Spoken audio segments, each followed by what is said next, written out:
Hello everyone, welcome to Ruhul's tutorial. So today we will discuss one question from the chapter Chemical Kinetics related to Arrhenius equation.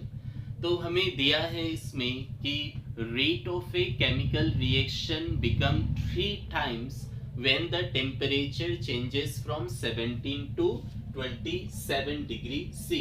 तो हमें निकालनी है activation energy क्या होगा। तो सबसे पहले जो दिया है उसे हम लोग लिख ले।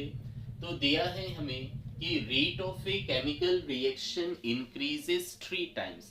इसका मतलब इनिशियल रेट ऑफ रिएक्शन अगर आर है so final rate of reaction will be 3R, क्योंकि rate of reaction 3 times increase हो गया। और ऐसा कब होगा? जब टेम्परेचर इंक्रीज हो। तो इनिशियल टेम्परेचर हमें दिया है 17 और फाइनल टेम्परेचर दिया है 27 degree C. So activation energy denoted by ये हमें कैलकुलेट करनी है। इसकी वैल्यूज क्या होगी?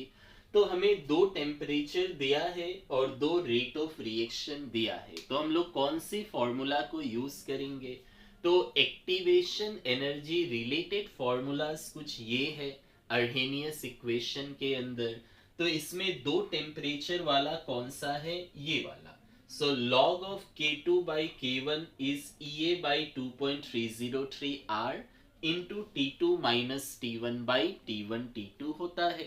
तो अगर हम लोग ये वाला फॉर्मूला यूज करेंगे जिसमें दो टेम्परेचर है, तो फॉर्मूला में तो K1 और K2 है and K1 K2 are the rate constant.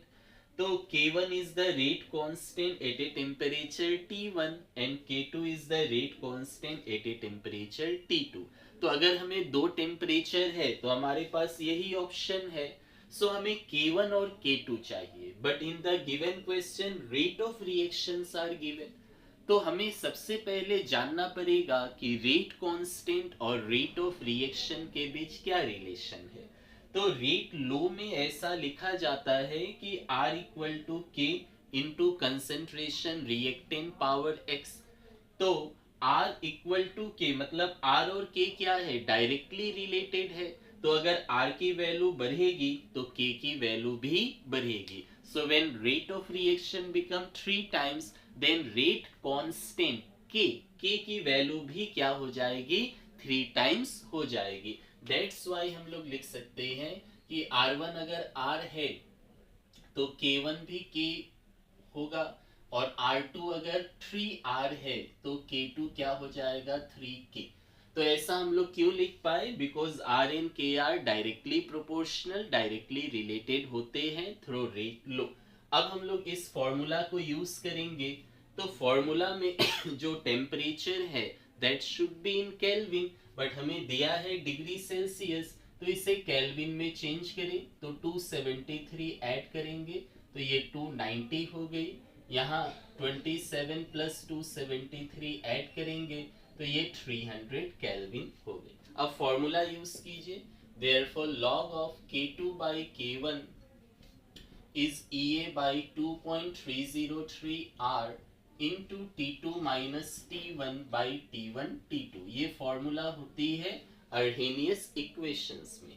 Now log of K2 is given as 3K और K1 is given as K, that can be written as EA by 2.303 R। in the question इसकी values हमें 19.15 दी हुई है।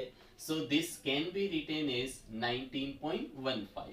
और T2 कितना है? 300 minus T1 is 290 by T1 T2। तो ये हमने जस्ट वैल्यूज को प्लेस कर दिया। अब इसको सॉल्व करेंगे, जो आएगा that will be our final answer. Now तो यहाँ से K कट गया, this will be log of 3 that is EA by 19.15 into, तो 300 minus 290 is 10 by 290 into 300। So log 3 can be written as 0.48 given in the question। So हम लोग इसकी value 0.48 रख दें। EA by 19.15 जिस 0 कैंसिल, सो ये हो गई 29 into 300। नाउ अब हमें EA की वैल्यूज चाहिए, so EA can be written as, ये सारे जो डिवाइड में है इधर आके इनटू हो जाएंगे, सो 0.48 multiplied by this, that is 19.15 into 29 into 300।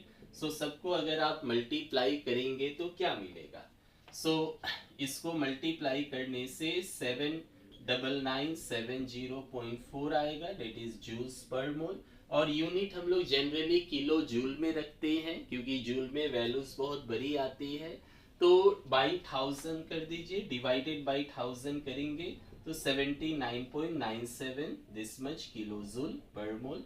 सो ये हम लोग का फाइनल आंसर हो जाएगा। Thank you.